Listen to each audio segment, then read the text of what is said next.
আসসালামু আলাইকুম। সবাইকে স্বাগত জানাচ্ছি Eid special chicken biryani recipe দেখার জন্য। আজকের বিরিয়ানিটি রান্না করব প্যাকেট মশলা দিয়ে, আর খুবই অল্প সময়ের মধ্যেই এই বিরিয়ানিটি রান্না করতে পারবেন। ঈদের দিনে সকাল বা দুপুরের জন্য একটি পারফেক্ট রেসিপি। তাহলে চলুন শুরু করি।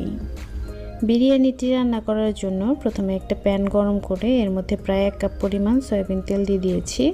এরপর দিয়ে দিচ্ছি 4 টেবিল চামচ পরিমাণ কুচি করা পেঁয়াজ। পেঁয়াজটাকে একেবারে গাঢ় বাদামি রং করে ভেজে নিব।